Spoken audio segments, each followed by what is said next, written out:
123 avant Jésus-Christ, en Provence, vivaient les Salovi, une peuplade celto-ligure qui eurent maille à partir avec les Romains.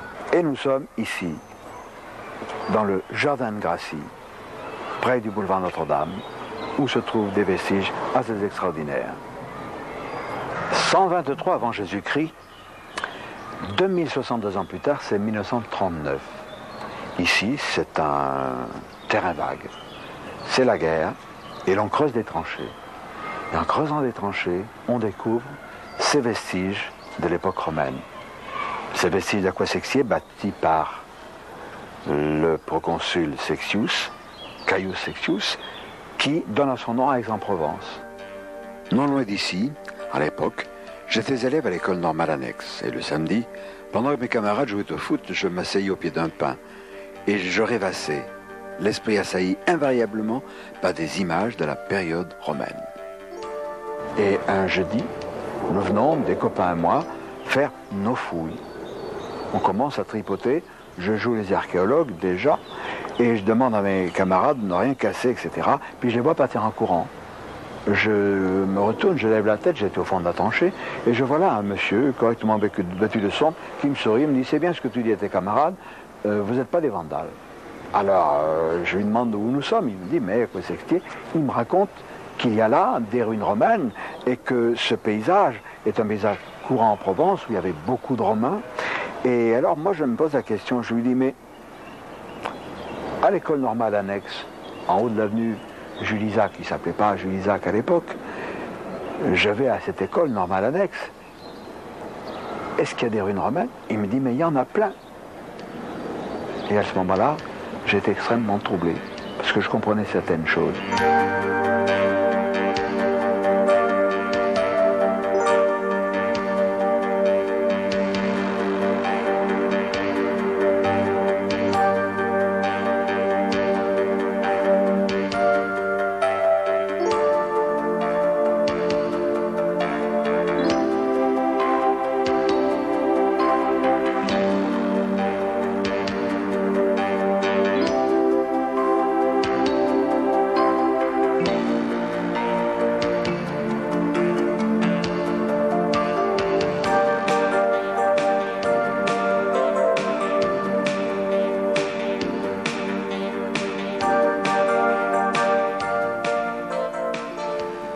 C'est donc ici que, entre ces colonnes, que j'allais comprendre beaucoup de choses. Toutes mes interrogations sur ces sentiments bizarres, cette sensation d'étrangeté que j'éprouvais dans certains lieux de la région, et beaucoup plus tard en d'autres, où toujours s'était produite une occupation, une implantation romaine. Nous voici donc sur le site de la butte des Trois Moulins, au-delà de ce mur mystérieux que nous avons vu tout à l'heure, qui était pour moi la frontière quand j'étais un enfant. Je ne connaissais rien au-delà. Et au-delà, il y avait la preuve qu'il y avait bien des ruines romaines. Ce qui expliquait ce sentiment d'étrangeté lorsque j'étais dans la pinède de l'école normale annexe, et que je m'évadais. Je ne voyais plus mes camarades taper dans le ballon, mais je pensais à des scènes de la vie romaine. Uniquement, or un enfant de 8 ans, 9 ans, ce qu'il connaît de l'époque romaine, c'est rien. Des hommes et des dames en toge, en tunique, et ça s'arrête là. Et j'éprouvais une sorte de fascination, une sorte de résurgence en moi, mais uniquement quand j'étais sur les sites romains. J'en ai conclu, je n'ai aucune preuve à apporter, malheureusement, mais c'est ma conviction intime. J'en ai conclu que j'avais vécu à l'époque romaine, ici même, mais je ne me sens pas romain, je ne me sentais pas romain, je me sentais, comme j'allais l'être quelques années après 39, dans la résistance. J'étais donc occupé, j'étais donc l'un de ces celto-ligures ou gaulois subissant l'époque romaine, l'occupation romaine. C'était une réminiscence d'une de mes vies antérieures, j'en ai eu d'autres.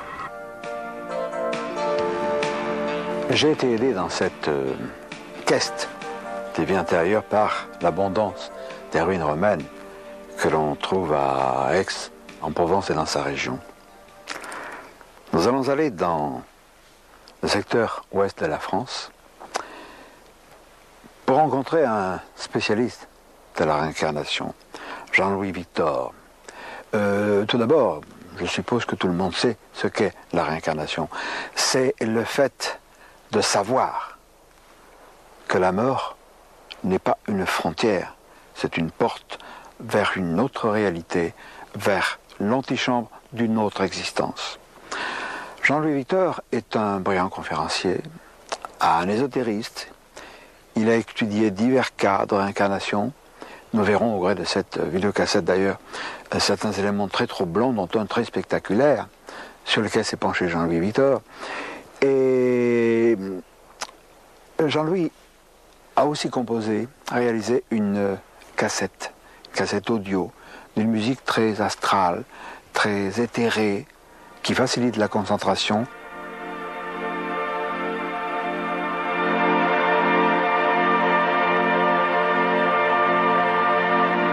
Avant de parler de la réincarnation, il faut parler un petit peu de ce qui nous amène à poser le problème. En effet, la vie telle qu'elle est, au niveau de sa sortie que représente la mort, a deux hypothèses possibles. Ou il n'y a rien après la vie, et à ce moment-là, ça ne vaut absolument pas le coup de vivre, c'est évident, puisque la vie se résumant à boire, manger, dormir, travailler, souffrir pour rien à la sortie, ça ne vaut vraiment pas le coup de vivre. Donc l'autre hypothèse, il y a quelque chose. Et c'est ce quelque chose qui nous passionne, que certains appellent la métempsychose, que d'autres vont appeler la réincarnation, et il y a toutes les hypothèses philosophiques, évidemment, pour greffer tout un espoir sur ce thème de la survie. Personnellement, et je m'engage en disant cela, je crois foncièrement en la réincarnation. C'est-à-dire que je crois que la vie est une étape, une transition, un voyage temporaire, et dans ce voyage, il y a des expériences à vivre, et à partir de ces expériences, on progresse. Sur le plan théologique, on peut dire que nous sommes pratiquement les seuls, en Occident, à ne pas croire à une survie. C'est-à-dire que l'occidental croit que la vie se termine à la mort. Or, les autres civilisations, et les civilisations très anciennes, ont toujours conçu un espoir sur la survie. Et effectivement, ils ont basé leur théorie sur des concepts, sur des preuves, sur ce qu'on appelle la sagesse expérimentale, qui permet d'approcher l'au-delà et ses possibilités. Sur le plan théologique, on peut dire que nous sommes en déphasage sur ce sujet en raison de l'Église. Et nous nous trouvons en 553 avec une ambiance représentée par ce que l'on appelle un schisme qui se préparait dans l'Église. D'un côté, il y avait les traditionalistes, ça c'est pas nouveau, le thème continue actuellement. D'un côté, il y avait les traditionalistes, fidèles au Père de l'Église, qui croyaient en la réincarnation. Et de l'autre côté, il y avait les fidèles au patriarche de Constantinople, qui s'appelait Ménas, et qui ne croyaient pas à la réincarnation pour une raison extrêmement simple, qui est celle-ci: l'empereur Justinien Ier, qui était à l'époque l'empereur de cette région, pensait que les ouvriers qui croyaient à la réincarnation travaillaient beaucoup moins que les autres, car il disait que ce qu'ils ne font pas dans cette vie, ils le feront dans une autre. C'est vrai que ce n'était pas très rentable, et déjà l'idée de réincarnation était jugée subversive. Donc une réunion a lieu entre Ménas, patriarche de Constantinople, Justinien Ier et le pape qui s'appelait Vigile, et on décide, à 3 niveaux supérieurs, de retirer des Écritures l'idée de réincarnation. Le concile a lieu, comme je vous l'ai dit, en 553, et fut retirée définitivement l'idée de réincarnation à partir de ce concile. J'ai été en contact, figurez-vous, avec des avocats de Paul VI à l'époque, et on a longuement discuté sur ce thème de la réincarnation. Et je lui dis, vous ne pouvez absolument pas ignorer ce concile de Constantinople qui a arrêté l'évolution de cette pensée religieuse et philosophique. Il me dit, nous connaissons absolument cette pensée, et ce concile, bien sûr, il existe, les traces y sont, mais on ne peut absolument pas remettre au goût du jour l'idée de réincarnation, car ce serait montrer et démontrer que l'on s'est trompé volontairement dans un but politique et religieux, pour enfermer les masses, pour qu'elles n'évoluent pas, et ce serait vraiment montrer qu'il y a eu un mensonge au départ et une manipulation pendant 15 siècles, et ça on ne peut pas le faire. C'est une aberration, car ce n'est pas un problème d'opinion. Il y a d'abord des milliards d'individus sur la planète Terre pour qui la réincarnation est une certitude, notamment parmi les pays d'Asie. Il y a eu des études tout à fait remarquables. Celle du professeur Banerjee. Cet ouvrage remonte à 1965, mais Banerjee, c'est le numéro 1 spécialiste de la réincarnation à l'université de Jaipur, dans l'état du Rajasthan en Inde. Et il est bien évident que l'université de l'Inde, l'université de Jaipur, c'est pas fait pour les débiles mentaux. Il y a cette revue, Parapsychology, qui est également éditée à cette époque-là, vers les années 65-66. Il y a divers ouvrages que nous vous présenterons au cours de la cassette, mais celui-ci en particulier de Joseph Head et Cranston, le livre de la réincarnation, aux éditions Fanval, et quantité d'autres. C'est une chose sérieuse, la réincarnation. Nous avons abordé ce domaine de diverses façons, mais il y a un moyen excellent pour remonter dans le temps. Et je pense à mon ami Daniel Huguet, qui lui est un hypnotiseur professionnel. Nous le connaissons depuis une bonne quinzaine d'années, Daniel. Tu as fait quantité de recherches en matière d'hypnose, de régression mémorielle pour le compte de l'IMSA, lorsque nous avions des enquêtes à faire sur les cas de contact. Et là, nous avons trouvé deux sujets remarquables. Alors, comment vas-tu procéder pour amener ces sujets à revivre un lointain passé qu'elles n'ont pas consciemment connu? La première chose, bien sûr, c'est de mettre ces deux sujets en état hypnotique parce que c'est la base de tout. C'est ce qui va nous permettre, une fois qu'elles auront atteint cet état particulier qu'on assimile très souvent d'ailleurs au sommeil naturel, mais qui n'en a rien à voir, nous allons donc mettre ces deux sujets en état hypnotique. Et c'est lorsque je tire sur le même chose qui peut l'arrière, peut tomber, vous ne restez absolument rien, je suis là pour vous retenir, souple, molle, détendu, souple, molle, détendu. Vous respirez calmement, tranquillement, profondément. Vous écoutez le son de ma voix. Nous allons leur permettre, par diverses suggestions, de remonter dans le temps. Elles vont donc revivre comme si elles étaient à l'époque. Elles vont donc revivre une vie, ou plusieurs d'ailleurs, et au fur et à mesure, elles vont nous expliquer, on pourra leur poser des questions, on va leur poser des questions d'ailleurs, et elles vont nous expliquer qu'est-ce qu'elles font, où elles sont, comment elles s'appellent, etc. Je voudrais tout particulièrement saluer et remercier ces deux jeunes femmes que nous avons baptisées Coralie et Catherine. Catherine, c'était facile parce qu'elle a dans une existence vécu en un pays dont la patronne est Sainte Catherine, vous verrez lequel.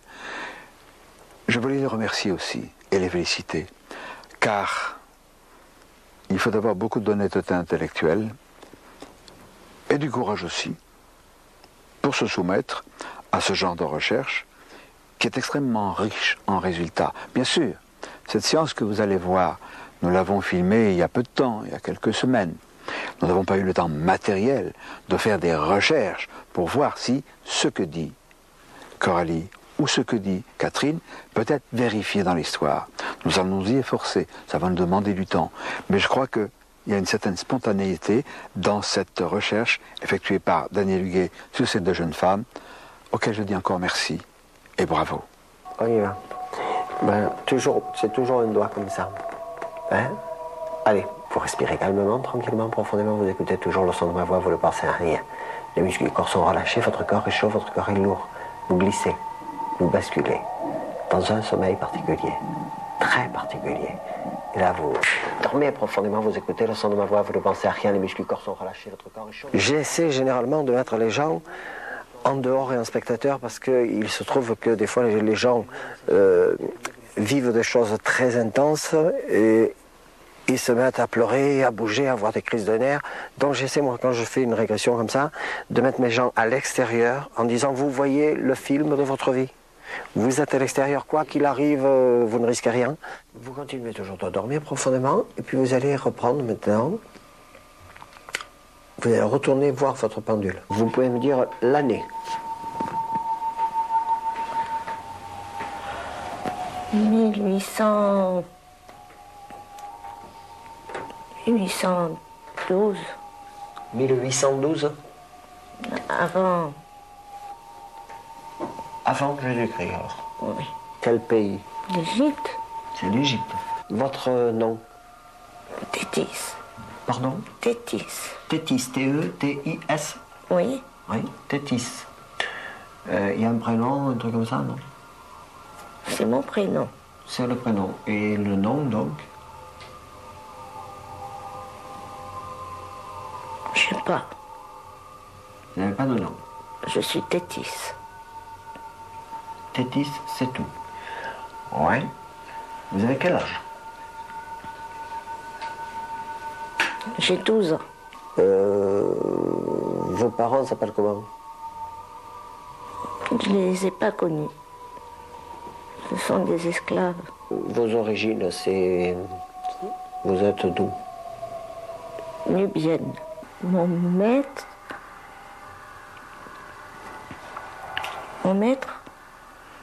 est un noble. Oui, mais il s'appelle comment?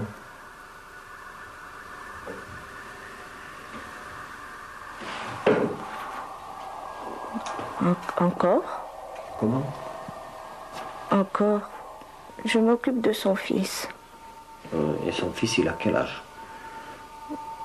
Il a 9 ans. Et il s'appelle comment, en fait, le fils? Ramis. Ramis. Questionnée, Coralie nous apprend que la mère de Ramis est décédée. Le maître a pris une concubine, Oujda, qui, comme nous allons le voir, va tenter de tuer Ramis. Elle n'est que concubine. Oui. Il ne veut pas l'épouser. Il ne veut pas l'épouser, pourquoi? Pour que son fils reste héritier. Il y a Oujda qui rentre. Il y a Oujda qui rentre dans la chambre. Elle porte le repas d'Aramis. Ouais. Je suis pas contente. Parce que? C'est moi qui dois apporter. C'est vous qui devez lui apporter. Oui. Oui, mais c'est un peu elle qui remplace sa mère, alors c'est normal. On ne s'en occupe pas. Elle s'en occupe pas. Bon, et alors qu'est-ce que vous faites?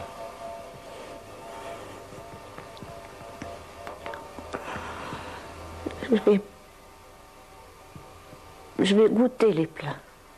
C'est du lait de chèvre. Il est aigre. Parce que? C'est aigre le lait de chèvre? C'est sûr.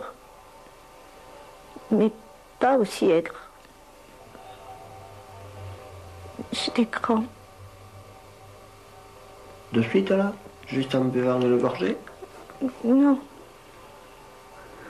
C'est après. C'est après combien de temps? Ça fait 5 minutes ou ça fait 1 heure?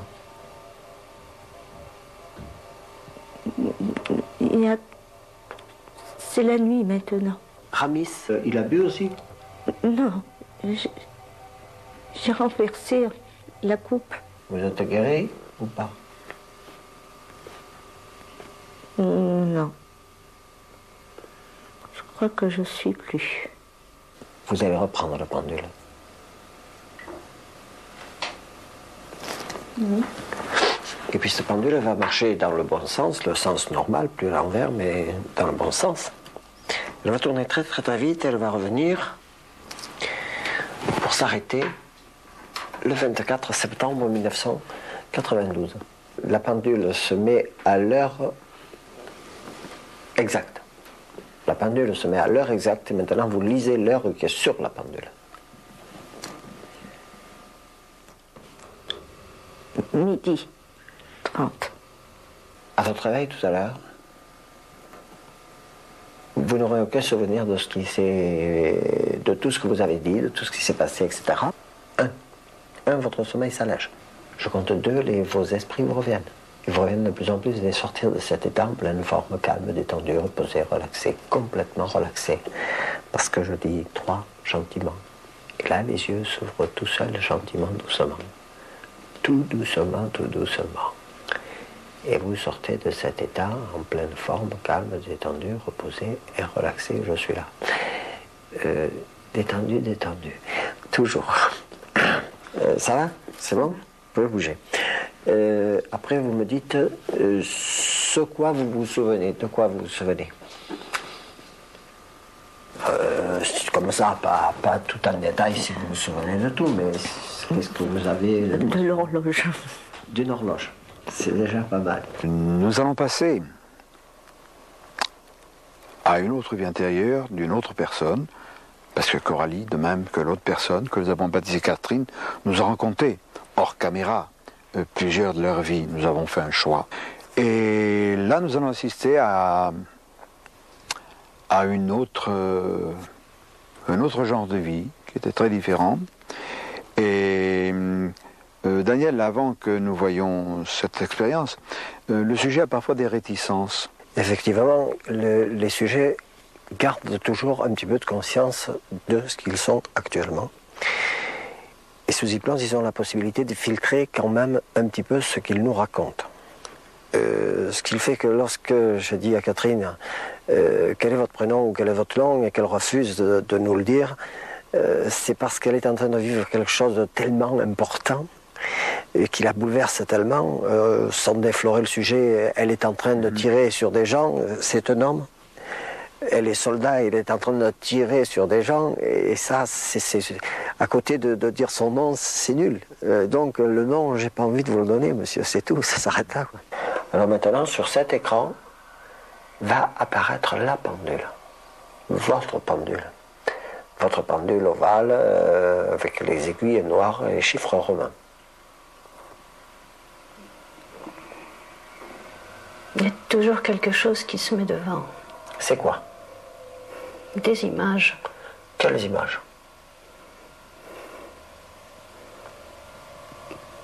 Des fusils. Des fusils.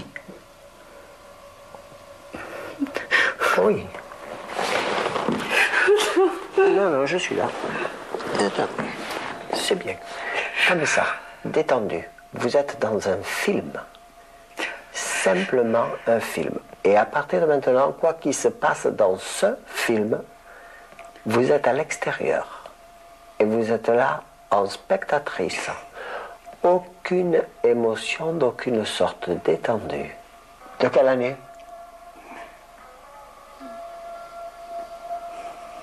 « 1770. Où vous êtes d'abord? Je dois tirer sur des gens. Vous devez tirer sur les gens? Oui. Vous êtes militaire? Oui. Vous êtes un homme ou une femme? Homme. Hein? Homme. Vous êtes un homme? Mm. Ok. Vous appelez comment? Ça n'a pas d'importance, on me fait tirer sur des gens et je ne veux pas tirer. Je vous tirez sur qui? Sur les gens qui sont en face, c'est quoi? C'est des Je crois que civils? c'est des Indiens. Vous parlez français, vous parlez anglais, vous parlez quoi? Anglais. Anglais? Mm. Ça se passe dans Canada. quel pays? Canada? Mm. D'accord. Vous pouvez pas me dire votre prénom, votre nom? Mm. Mm. Newman. Ça s'écrit comment ça? N-E-W. N-E-W. M-A-N. M-A-N. Newman. Oui, ça c'est votre nom, votre prénom, c'est pas... John. John. John Newman. Oui, et vous avez un grade, vous êtes simple soldat, vous êtes caporal. Fantassin. Fantassin. Mais pas de grade donc. Vous n'êtes pas ni capitaine, ni caporal, ni j'en sais rien. Non. Non, d'accord. Vous faites la guerre contre les Indiens, pourquoi, vous le savez? Je dois défendre le territoire. Oui. Je suis devant le commandant. Ah oui, et qu'est-ce qu'il dit? Il n'est pas content. Il n'est pas content parce que... Parce que je ne voulais pas tirer. Je dois obéir, mais je ne veux pas. Oui. Et on va vous punir ou quoi? Je dois être fusillée. Ah d'accord. Et donc si vous êtes de nationalité anglaise, vous allez pouvoir me dire qui est le roi d'Angleterre ou la reine d'Angleterre, comment elle s'appelle ou comment il s'appelle, je ne sais rien.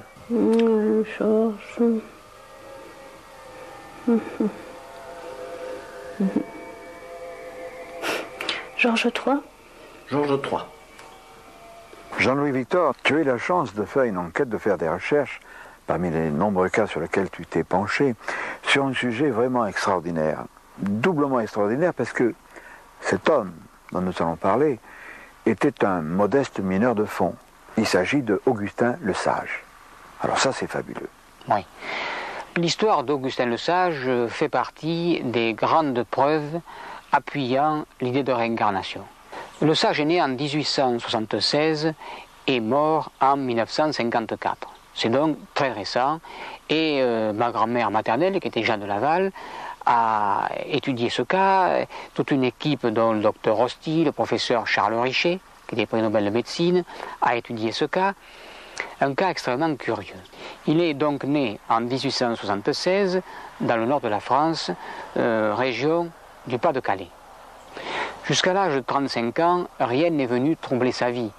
Une vie extrêmement simple, modeste, difficile. Il faut se représenter en deux mots ce qu'était cette existence des mineurs de fond de l'époque. Les chevaux tiraient les wagonnets au fond de la mine. La noirceur était partout. Le matin, il se levait de bonne heure, il faisait nuit. Il travaillait au fond de la mine, il faisait nuit. Il rentrait le soir, il faisait nuit. Donc un univers, si l'on peut dire, extrêmement sombre. Jusqu'à l'âge de 35 ans, rien de spécial dans cette existence. Puis un jour, il travaillait au fond de la mine de charbon. Il entend une sorte de voix lui disant « Un jour, tu seras peintre ».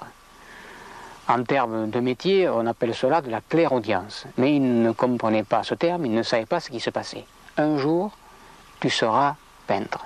Et cette voix va se répéter tous les jours, chaque fois qu'il descendait au fond de la mine, à tel point qu'après s'être retourné 2-3 fois, croyant que c'était un ami qui lui parlait alors qu'il n'y avait personne, il se dit, il se passe à moi quelque chose d'étrange, de curieux, d'étonnant en tout cas, et je vais en parler à un de mes amis qui s'intéresse un peu à ces questions. Et cet ami spécialiste de ce qu'on appelait à l'époque le spiritisme expérimental lui dit, écoute, en toi, il y a un état qu'on appelle l'état médiumnique, et ce message, un jour tu seras peintre, peut éventuellement avoir une réalité concrète. Le sage, qui était un homme très honnête, très simple aussi, dit, puisque je dois être peintre, pourquoi ne pas essayer? Et il va chez le marchand acheter quelques pinceaux, de peinture, et il commande une toile.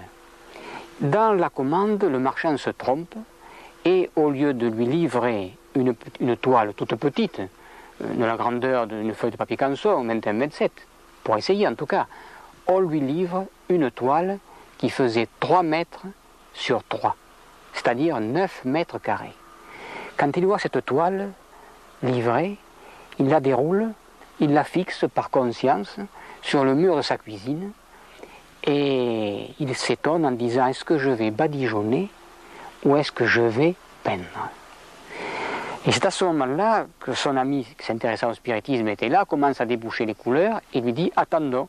Et le sage lui dit, mais qu'est-ce que tu veux que je fasse? Je ne sais pas dessiner un pot de fleurs, on a une surface de 9 mètres carrés, qu'est-ce qu'on va pouvoir faire? Il se recueille, il prie et demande à cette voix d'intervenir si elle existe. Et curieusement, son bras droit se met à avoir ce qu'on appelle une transe médiumnique, sa main se raidit quelque peu, des fourmillements. Dans un geste automatique, le sage attrape des pinceaux, un pinceau, des tubes de couleur étaient ouverts et commence à faire des petits points sur cette toile immense. Puis il s'arrête. Le lendemain, il reprend. Et au retour de son travail, il peignait à peu près 1 heure tous les jours, jusqu'au jour où la toile fut complètement recouverte. Et phénomène très étrange, il s'agissait de fresques de civilisations disparues.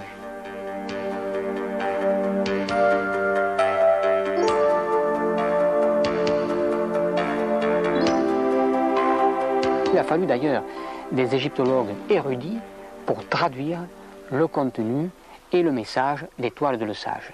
Mais il y a eu des toiles énigmatiques dont certaines ont livré des secrets.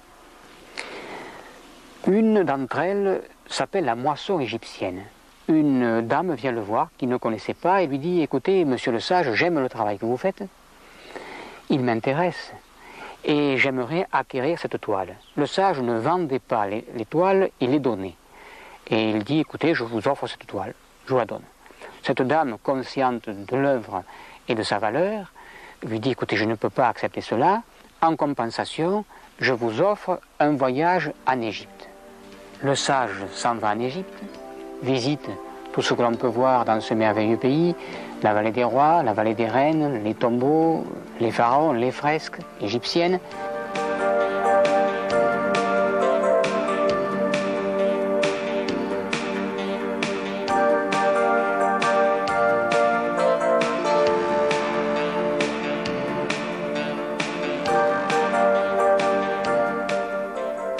Le guide égyptien, tout à coup, dit au groupe dont faisait partie le sage, si cela peut vous faire plaisir, j'ai un tombeau à vous faire découvrir qui s'appelle le tombeau de Ména. Qui était Ména? Ména était un artiste peintre ayant vécu au temps de Ramsès II et qui avait obtenu l'autorisation du pharaon de réaliser son propre tombeau.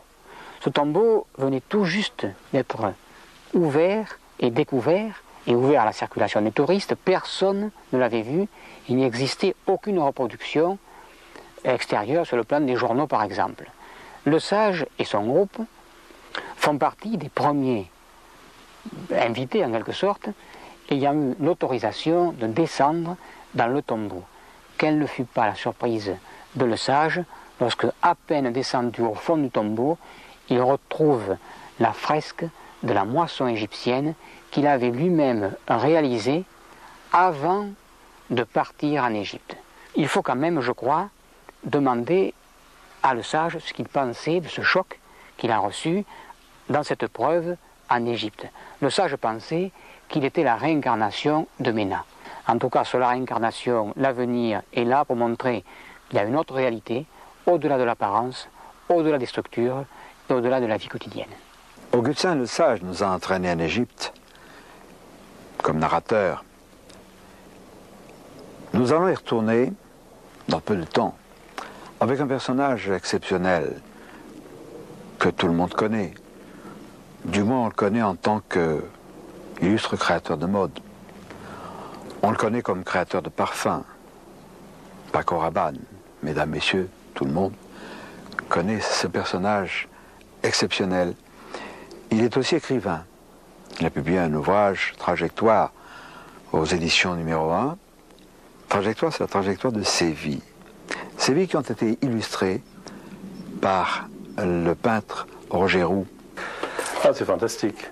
Est-ce que tu te retrouves? Je vois beaucoup de choses. D'abord de ce cosmos ancien, central de la galaxie d'où je viens, il y a très très longtemps. Ensuite des existences qui m'ont beaucoup marqué. Il est vrai que les grands galactiques ont détruit tout ceci, sinon l'homme ne pouvait pas s'établir sur la planète Terre. Druide, je le fus, dans cette Atlantide ancienne. Akhenaton est le roi qui m'a marqué le plus, car j'avais pour lui, en tant que prêtre, une vénération absolue. Voici ma victime, celui que j'ai assassiné à l'âge de 24 ans. Tu n'étais pas seul. Voilà, non. Là, je vois cette femme prostituée que je fus, dans une vie antérieure. Et puis cet être Merlin, l'être de sagesse.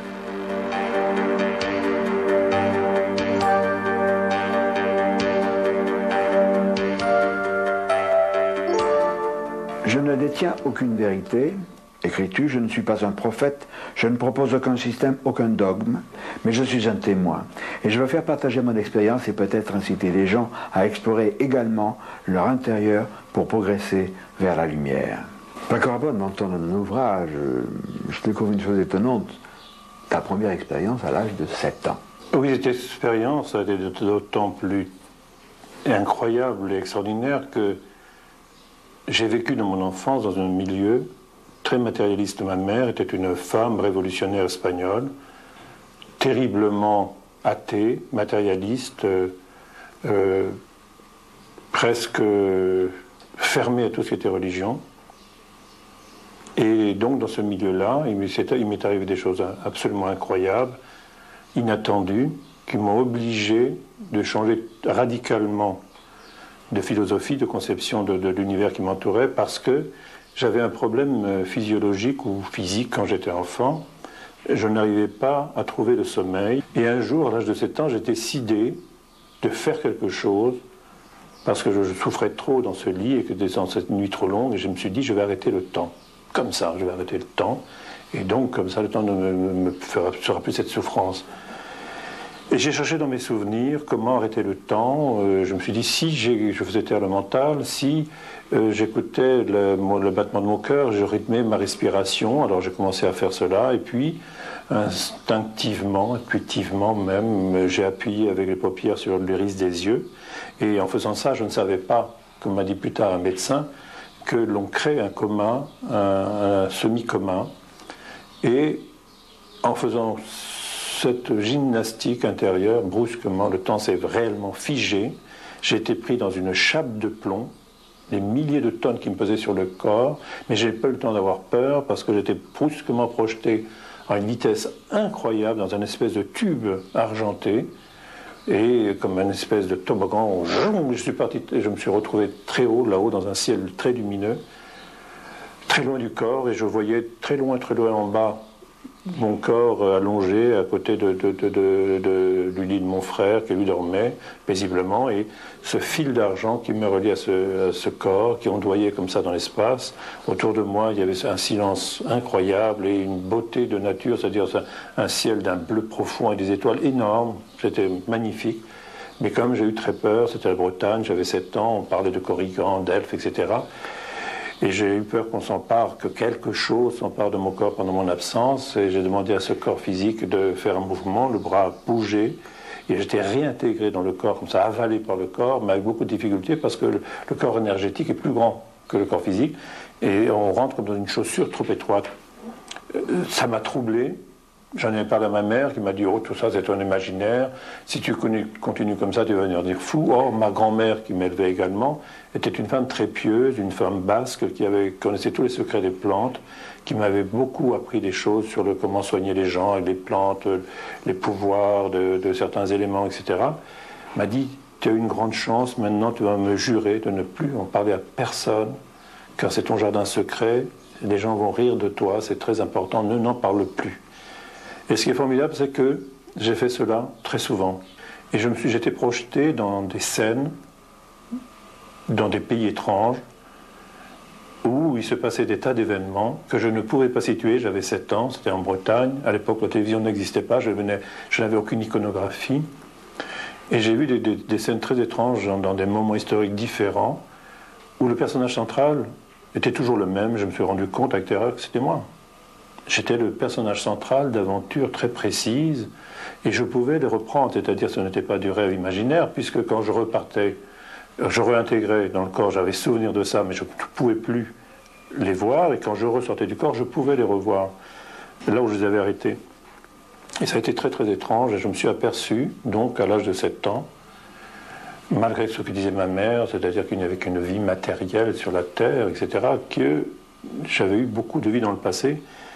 Et le problème de la métempsychose, de la réincarnation, la transmigration des âmes, s'est passé à moi à l'âge de 7 ans. En ce qui concerne certains de tes passages, ta réincarnation sur la Terre, tu as eu des épisodes extraordinaires en Égypte. J'étais donc un jeune prêtre sur Ménophis III, le père d'Akhenaton, et il m'avait demandé d'instruire dans la religion égyptienne, dans les secrets de magie, son fils, Ménophis IV, qui allait devenir Akhenaton.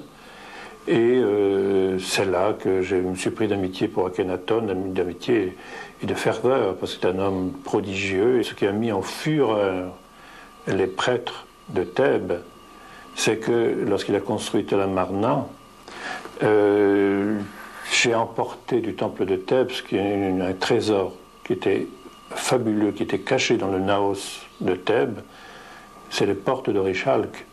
Ça, personne n'en parle. Le Réchalque est un métal bleu, constellé de points d'argent très brillants, et c'est une des portes du temps des Atlantéens. c'est un seuil à laquelle on peut passer d'une planète à une autre planète. Cela était dans le secret du temple de Thèbes et je l'ai amené au temple de Tel Amarna. C'est ça qui a fait cette guerre épouvantable entre la prêtrise d'Amon de Thèbes et le roi Akhenaton.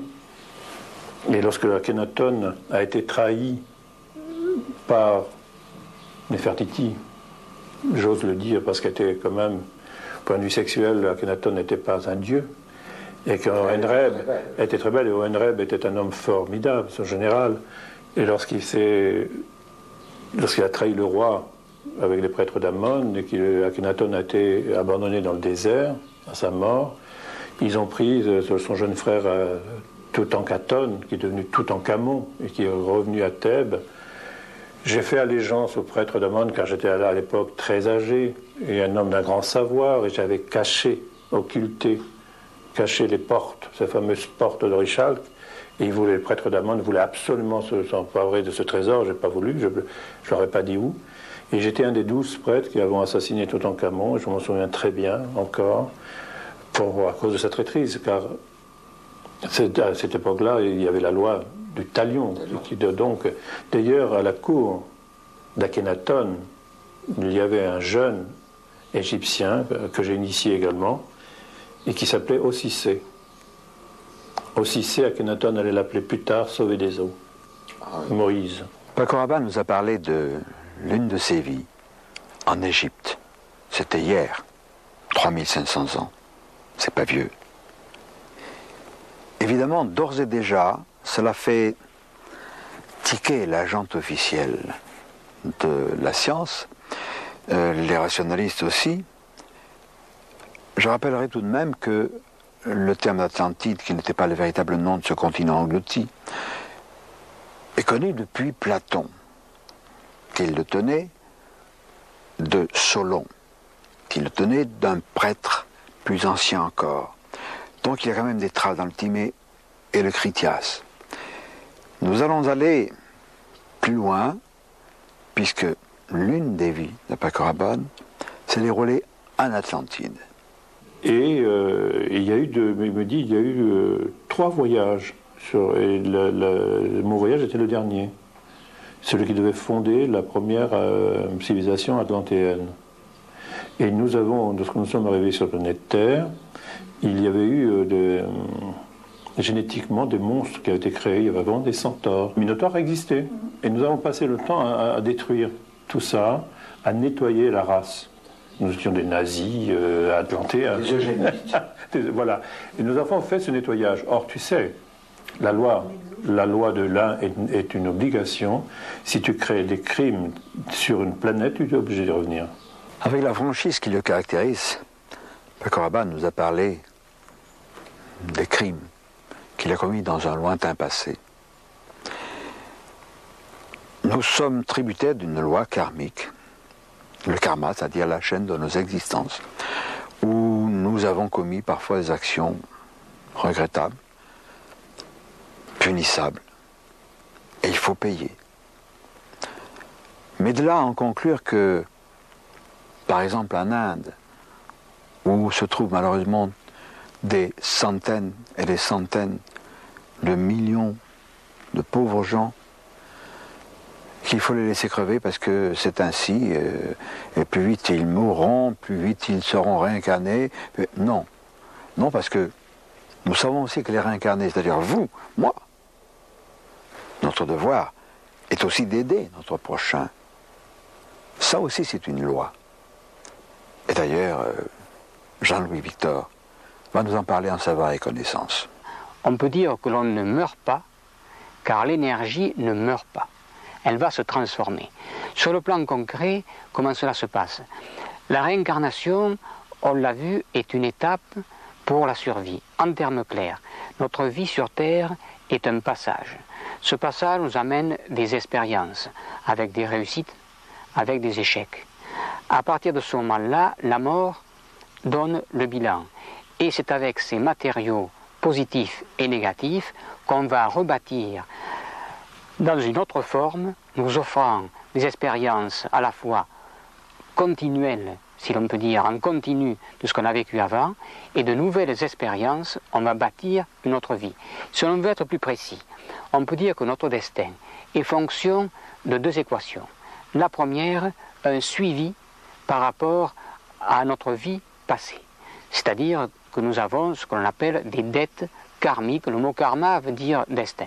Nous avons des dettes karmiques à payer et c'est ce que l'on appelle les événements obligatoires.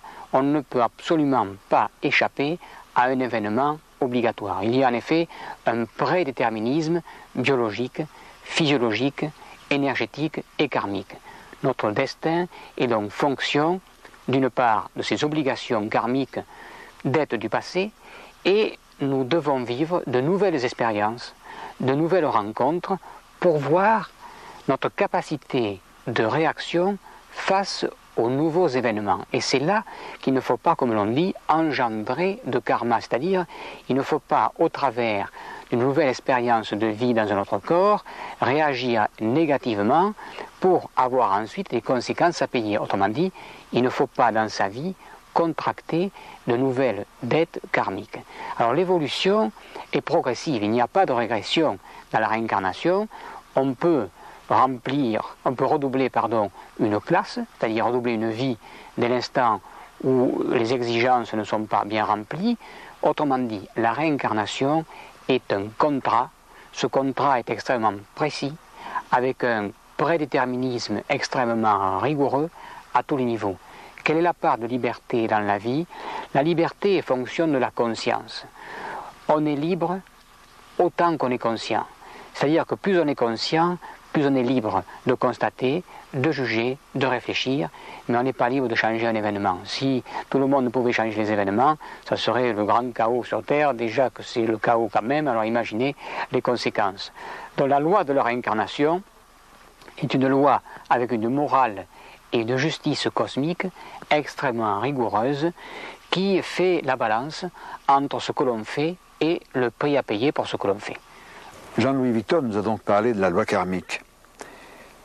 Je pense qu'il faut demander à notre ami Paco Rabanne certaines précisions sur ce que nos vies ont pu être.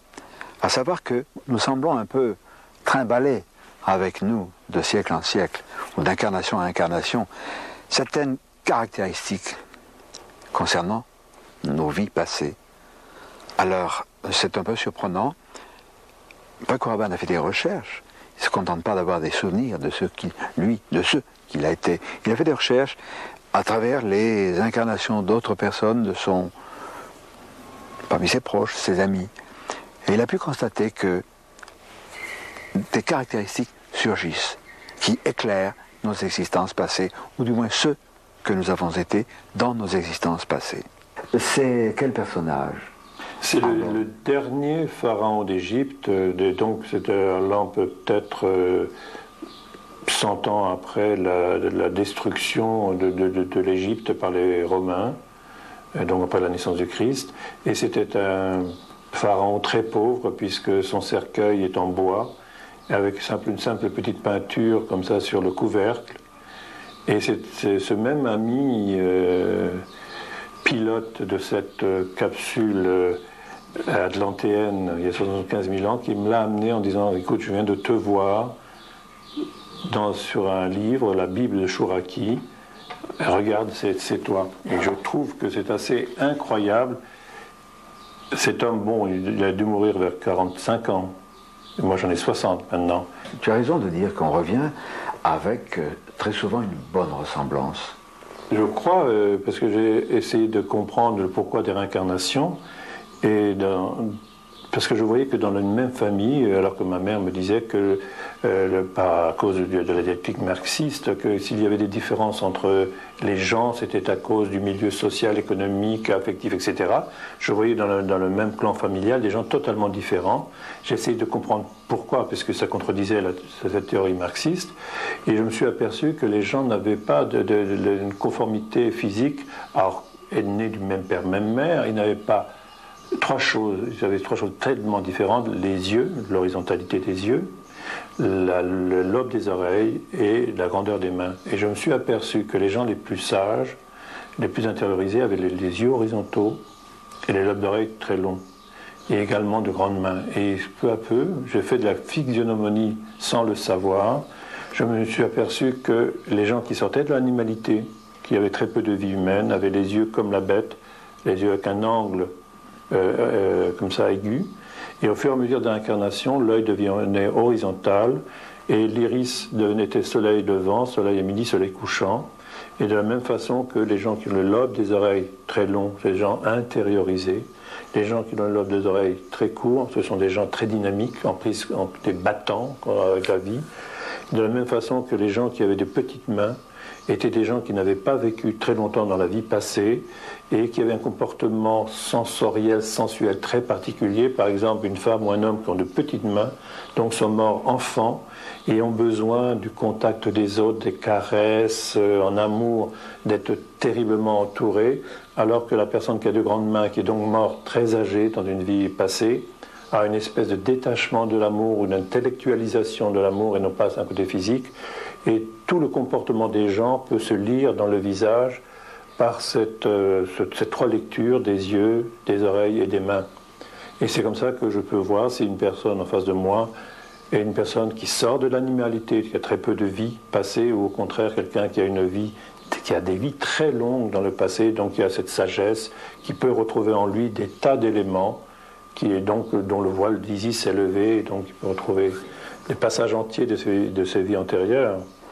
Ce domaine des vies antérieures a quelque chose de fascinant. Je crois qu'il faut souligner quelque chose de très important aussi. C'est que savoir que la mort n'est pas la fin de toute chose, mais qu'il s'agit d'un passage, une ouverture vers une autre lumière. C'est merveilleux, c'est extraordinaire. On n'a pas besoin d'être catholique, on n'a pas besoin d'être juif, d'être musulman, d'être bouddhiste. C'est comme ça, parce que nous existons.